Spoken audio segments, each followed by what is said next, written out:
Right? And I'm not playing no games. Yeah.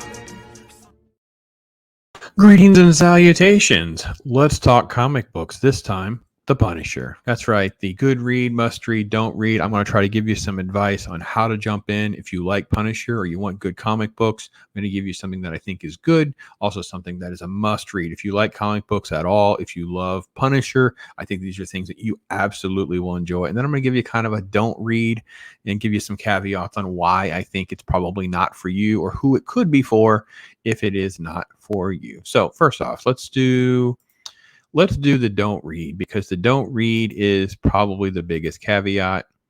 And I think it's only fair to kind of explain my don't read. I thought I was going to grab a modern book, and I just didn't really have something that I really haven't read any of the modern Punisher, so I didn't really have frame of reference for you, right? Okay.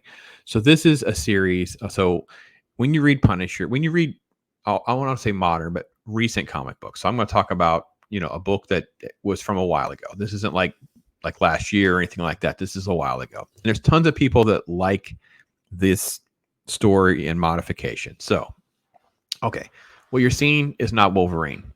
I know, spoiler alert. What you're seeing is Wolverine's son. Wolverine's son is named Daken. So in the story that we're going to be referring, it sounds really cool. Norman Osborn is he's very strong and powerful. He sends Daken to kill Frank-Castle, and he does. They kill him. Okay. Then you get to this issue, and it's and this kind of takes place in like this Wolverine rebooted world, right? We've rebooted these things so many times now. It's like volume this and volume that, and this is why it's next to impossible to tell people where to jump in. And I felt that it would be easier to kind of tell people to jump in, in very specific places. Okay, so with this story goes along, then there's a story where it changes from Punisher to Franken-Castle. I kid you not. So it's Punisher 17, and it begins with them finding what's left of Frank after Daken kills him, and they reanimate him. And basically, the version of Morbius, the vampire, it looks like a cheap Nosferatu. Like the art is so off and strange. I feel like I'm not in the same Marvel universe that I'm used to being in, because it did not look like him. And he's working with, a mummy. And I don't get it. Like, I don't understand why we think we can justify they use the bloodstone and this and putting back together with all of this life support machinery stuff. And then I guess they just abandon him and let this human be his helper. And that's pretty much what we're going to get for Franken-Castle. And one of the things with Franken-Castle is he wants to go and figure out how to get revenge on Daken. And you have these and this is where people will love the series, because it's this incredible action-packed throwdown between Daken and Frank, the Punisher, this new version of Frank, right? This Franken-Castle thing, right? And let me show you, give you an example of why I was so turned off by some of this. This is supposed to be Michael Morbius, just so we're clear. Like, to show you the idea of the art, that's supposed to be Morbius. That's supposed to be Michael. He looks like a bat hybrid, not the living vampire, right? That's my turnoff. Okay. So why doesn't this work? The story goes along for a few issues. It crosses over to, quote, Dark Wolverine, because that's how Daken is. Daken, to me, is extremely off-putting. He has no real depth of whatever. He's literally just like always in like hyper Wolverine / berserker mode. And the only part of the story that's remotely interesting is right when you think, well, spoiler alert, spoiler alert, I'll give you a minute. Right when you think Punisher is going to win and maybe even kill Daken, the real Wolverine, Logan, shows up and drives the claws right through him. Okay, so all of this sounds okay, but we're talking about the Punisher. We're talking about a normal dude. We're talking about a human. We're talking about a actual Frankenstein story that it's so unbelievably ridiculous for it to be a human.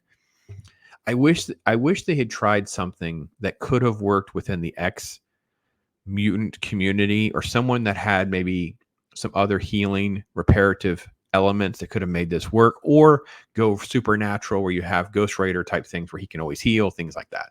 For it to be Frank does not work. The other part for this is it's like this vengeance thing. It's about him personally. Daken killed me, so I'm going to get them back. Well, that's different than Frank's motivation of revenge and justice because of what they did to his family. Like, it's not about Frank personally. And that brings me to my good read. Okay. So for my good read, I selected, actually, it's kind of like one of my favorites, to be honest. I kind of like toned it down because it is a one shot. It's not anything that special in the grand scheme of things. I talked about Elseworlds before. This is like a standalone story that's not really in like the main universe. Like, this is just like a side story, right? So Garth Ennis writes this story. It's called Punisher Kills the Marvel Universe. And I personally love this. I think this is one of the best standalone comics that may have ever been done. If I had a top 25 list, it would be on there. I love the read. I love the read because of the premise. The premise is, imagine a society of people that were composed of the victims or families of victims and things like that who've been caught up as collateral damage in these supervillain superhero battles. So, for instance, someone who is crippled when the Thing and the Hulk were throwing down in New York City. Someone that took a bullet by accident. Someone who was just collateral damage. At some point, there were so many of these people, or so many wealth, so much money was had. They get the idea of hiring the Punisher to kill all of them. And the story is Frank going around and systematically, fulfilling his contract. And it culminates with this just heartbreaking twist of an ending.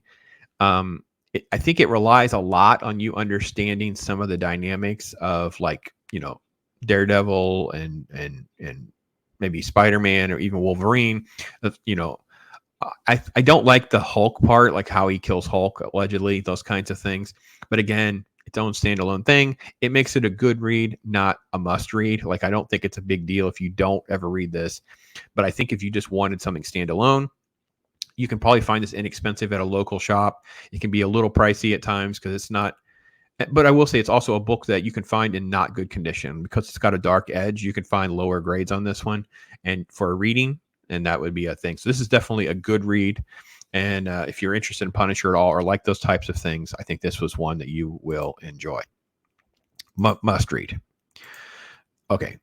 Whether you liked the Thomas Jane Punisher movie or not, I'm a little biased because it was filmed here in Tampa and really, really enjoyed it.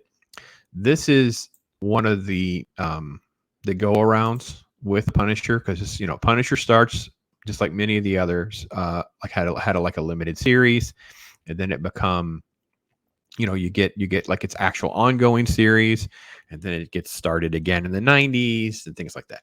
If you want to look this up, you have to look up Punisher Volume 5, or you have to look up 2000. This ran from 2000 to 2001. It's only 12 issues, so this is kind of like a maxi series. Let me make this bigger. Make this as big as I can. Right here on the left, you'll see where it says Marvel Knights. That's your key. This is under this banner of Marvel Knights where they did a Daredevil, they did whatever. So look at this. There's 12 issues, 1 through 12. You can find this in graphic novels, trade paperbacks, hardbacks, those kinds of things. So you can get reprints of it.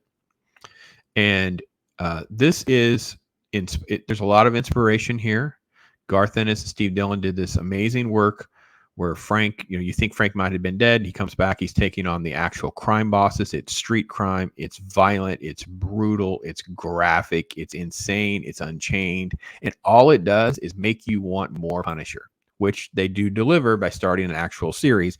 And I'm rereading a lot of that actual series because I want to try to figure out how it ranks for a future video. And by the way, this is my good read, must read, don't read will be my first go around for Punisher. I will actually have to do, volume 2, volume 3 for Punisher, and treat it as an ongoing series for other titles. So if you want me to cover something in particular, I'll be more than happy to do so. This is everything Punisher. It's like covers are amazing. The interior art's amazing. It moves fast. It builds on itself. There's twists, turns, violence, everything you want as like that testosterone driven. Why dudes love comic books is in this thing. And if you love Punisher, this is it. This is quintessential pinnacle of it. Tons of this stuff has been lifted and used.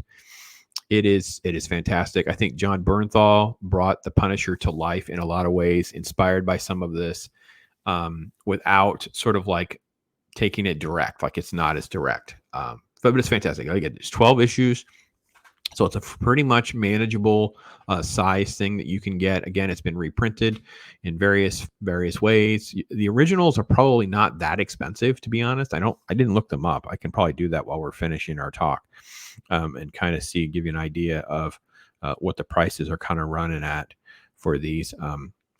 But I think, number one issue is going to be the more expensive issue. There might be, don't think there's anything particularly special about the series, but yeah, you remember, you had stuff that started with the Punisher, we're talking about 87, 88. He started in Spider-Man or stuff like this came along. I don't see anything here special that's particularly expensive, but it's great. I think it's freaking fantastic. It's an easy read, fast read, that kind of thing. But again, it's also violent and graphic and whatever. So it's not like PG. It's not for your kid, not for like an 8-year-old.